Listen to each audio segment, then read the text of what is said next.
Assalamualaikum warahmatullahi wabarakatuh. Perkenalkan, nama saya Lisna Widyastuti dari Seksi 18 BB04 dengan nomor mahasiswa 1812-9274. Video ini saya buat untuk memenuhi tugas mata kuliah Micro Teaching dengan dosen pembimbing Ibu Maisrilena SPD MPD. Pada video kali ini, saya akan menjelaskan mengenai keterampilan dasar bertanya dan memberikan penguatan. Yang pertama, kita masuk keterampilan dasar bertanya. Pengertian keterampilan dasar bertanya. Menurut Sunhaji, tahun 2009 halaman 110, bertanya merupakan ucapan verbal yang meminta respon dari seseorang yang dikenal. Nah, bertanya ini merupakan stimulus efektif yang mendorong kemampuan berpikir. Sedangkan menurut Suwarna, tahun 2006 halaman 72, keterampilan bertanya ini sangat perlu dikuasai guru untuk menciptakan pembelajaran yang efektif dan menyenangkan. Karena hampir dalam setiap tahap pembelajaran guru dituntut untuk mengajukan pertanyaan dan kualitas pertanyaan yang diajukan guru akan menentukan kualitas jawaban siswa. Selanjutnya, komponen keterampilan dasar bertanya. Nah, komponen keterampilan dasar bertanya ini ada dua, yaitu komponen keterampilan bertanya dasar dan komponen keterampilan bertanya lanjutan. Yang pertama yaitu menurut Sukarman dan Kamat tahun 2016 halaman 176, komponen-komponen keterampilan bertanya dasar yaitu yang pertama, pengungkapan pertanyaan secara jelas dan singkat, yang kedua pemberian acuan, yang ketiga pemusatan pertanyaan, yang keempatan pemindahan giliran pertanyaan, yang kelima penyebaran untuk melibatkan siswa sebanyak-banyaknya, yang keenam pemberian waktu berpikir, yang ketujuh yaitu pemberian tuntutan bila seseorang siswa itu memberikan jawaban yang salah. Sedangkan menurut Suwarna, tahun 2005 halaman 73, keterampilan dasar mengajar lanjutan yaitu yang pertama, pengubahan tuntutan tingkat kognisi dalam menjawab pertanyaan, yang kedua pengaturan urutan pertanyaan, yang ketiga penggunaan pertanyaan pelacak, yang keempat peningkatan terjadinya interaksi. Selanjutnya yaitu tujuan keterampilan dasar bertanya, yaitu menurut Abu Bakar Muhammad tahun 1981 halaman 92, tujuan keterampilan dasar bertanya yaitu sebagai berikut, yaitu yang pertama merangsang kemampuan berpikir, yang kedua membantu siswa dalam belajar, yang ketiga mengarahkan siswa pada interaksi belajar yang mandiri, yang keempat membantu siswa dalam mencapai tujuan pembelajaran yang dirumuskan, yang kelima memusatkan kekuatan ingatan dalam suatu masalah, yang keenam memantapkan pengertian-pengertian dan masalah-masalah yang telah diajarkan kepada mereka, yang ketujuh yaitu mengukur atau mengevaluasi, yang terakhir yaitu akan jelas bagi guru banyaknya pelajaran yang sudah diketahui atau yang dimengerti oleh murid-muridnya. Selanjutnya, yang kedua yaitu keterampilan dasar memberi penguatan, yaitu yang pertama pengertian keterampilan memberi penguatan. Menurut Muhammad Uzar Usman, tahun 2007 halaman 80, penguatan adalah segala bentuk respon, apakah bersifat verbal atau non-verbal, yang merupakan bagian dari modifikasi tingkah laku guru terhadap tingkah laku siswa, yang bertujuan untuk memberikan informasi atau umpan balik bagi si penerima atau perbuatannya, sebagai suatu tindak dorongan ataupun koreksi. Menurut Ahmad Sabri, tahun 2010 halaman 82, penguatan merupakan segala bentuk respon, baik itu yang bersifat verbal ataupun non-verbal, yang merupakan bagian dari tingkah laku guru terhadap tingkah laku siswa. Selanjutnya, komponen keterampilan memberi penguatan. Menurut Hasibuan tahun 2008, terdapat beberapa komponen dalam pemberian penguatan, yaitu yang pertama, penguatan verbal. Penguatan verbal ini merupakan penguatan yang diungkapkan atau diutarakan dengan menggunakan kata-kata pujian. Kata-kata pujian ini biasanya disampaikan tenaga pendidik kepada peserta didik, dapat membangkitkan semangat peserta didik, sedikit apapun kata yang disampaikan. Kata pujian ini misalnya, kamu mengerjakan dengan sangat baik. Yang kedua yaitu penguatan nonverbal. Penguatan nonverbal ini berbeda dengan penguatan verbal. Nah, kalau penguatan nonverbal ini dapat berupa pendekatan, gerak isyarat, sentuhan, atau lain sebagainya. Nah, macam-macam penguatan nonverbal yaitu yang pertama, penguatan gestural. Penguatan ini sangat erat kaitannya dengan pemberian penguatan verbal. Ucapan yang diberikan guru terhadap respon perilaku siswa dapat dilakukan dengan wajah yang cerah, mengangguk, acungan tepuk tangan, dan acungan jempol. Yang kedua, penguatan mendekati. yaitu merupakan bentuk respon tertarik terhadap suatu objek. Yang kedua, penguatan sentuhan. Penguatan ini sangat erat kaitannya dengan penguatan mendekati. Penguatan sentuhan ini dapat dilakukan bila guru secara fisik menyentuh siswa. Yang keempat, penguatan tanda. Simbol atau tanda merupakan bagian dari realitas yang berfungsi sebagai bentuk komunikasi yang memiliki makna.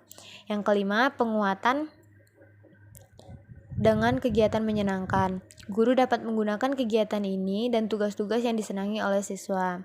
Dan yang terakhir yaitu jika siswa memberikan jawaban yang hanya sebagian saja benar, guru hendaknya tidak langsung menyalahkan siswa. Nah, dalam keadaan seperti ini, guru sebaiknya menggunakan atau memberikan penguatan tak penuh.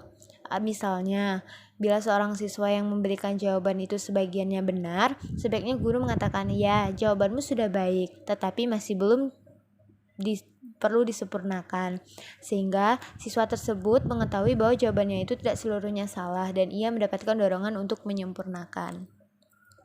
Selanjutnya, ada pun contoh simulasi dari keterampilan dasar bertanya dan memberikan penguatan. Oke anak-anak ibu, hari ini kita akan belajar mengenai gagasan pokok dan gagasan pendukung ya. Tapi sebelum kita masuk ke materinya, apa ada anak-anak ibu yang tahu apa itu gagasan pokok? Yuri, Bu. Ya, Yuri. Gagasan pokok itu adalah ide utama dalam sebuah paragraf, Bu. Nah, bagus sekali Yuri. Gagasan pokok itu merupakan ide utama dalam sebuah paragraf yang ada di sebuah cerita. Nah, selanjutnya, adakah anak ibu yang tahu di mana letak gagasan pokok dalam suatu paragraf? Tahu, Bu. Ya, Yulia. Di awal paragraf, Bu. Nah, betul. Terus ada lagi anak ibu yang tahu? Yuri, Bu. Ya, di mana Yuri? Terletak di akhir paragraf, Bu. Ya, bagus. Dan selanjutnya, adakah anak-anak ibu yang tahu apa itu gagasan pendukung? Ada yang tahu? Tahu, Bu. Ya, Yulia. Kalimat yang bersifat khusus, Bu. Nah, betul sekali. Gagasan pendukung itu merupakan kalimat yang bersifat khusus dan biasanya pada gagasan pendukung itu berisikan informasi dan uraian atau contoh dari gagasan pokok tersebut. Nah, di sini Ibu ada cerita. Ibu minta kepada anak Ibu untuk membacanya ya. Nah, di sini Ibu punya cerita mengenai siap menghadapi musim hujan. Coba Yuri bacakan pada paragraf pertama. Baik, Bu. Siap menghadapi musim hujan. Musim hujan hampir tiba. Warga desa Kampung Babakan berdiskusi untuk melakukan kerja bakti. Mereka merencana membersihkan selokan. Mereka sepakat ketika selokan bersih, warga tidak akan kebanjiran. Terima kasih Yuri. Nah, pada paragraf pertama itu, adakah yang tahu anak-anak Ibu di mana letak gagasan pokoknya? Tahu, Bu. Saya, Bu. Ya, Yulia. Paragraf pertamanya yaitu musim hujan hampir tiba, Bu. Ya, bagus. Dan di mana letak gagasan pendukung? Ayo, siapa anak Ibu yang tahu? Yuri, Bu. Ya, Yuri. Di mana Yuri? Di kalimat warga desa Kampung Babakan berdiskusi untuk melakukan kerja bakti, Bu. Nah, bagus sekali Yuri. Nah, selanjutnya untuk paragraf yang kedua, coba Yulia bacakan paragraf kedua. Baik, Bu. Pagi itu semua warga terlihat sangat bersemangat membersihkan selokan. Pak Sami dan Pak Udin sibuk mengambil sampah yang ada di dalam selokan. Pak Made dan Pak Udin memastikan seluruh selokan lancar. Pak Nur mengambil sampah-sampah dan meletakkannya di gerobak sampah. Nah, terima kasih Yulia. Nah, pada paragraf kedua ini, di mana letak gagasan utamanya? Siapa anak Ibu yang tahu? Yuri, Bu. Ya, Yuri. Semua warga membersihkan selokan, Bu. Ya, bagus. Karena selanjutnya gagasan pendukungnya di kalimat yang mana? Siapa yang tahu anak ibu? Yulia, Bu. Ya Yulia, di mana letaknya? Di kalimat Pak Sami dan Pak Udin mengambil sampah dan ada di dalam selokan, Bu. Bagus. Ada lagi kalimat pendukung di paragraf kedua? Yuri, Bu. Ya Yuri.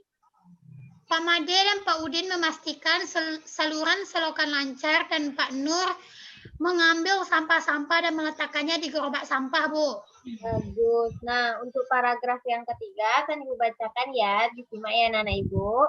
Nah, setelah acara kerja bakti selesai, warga berkumpul untuk menikmati teh hangat dan pisang goreng.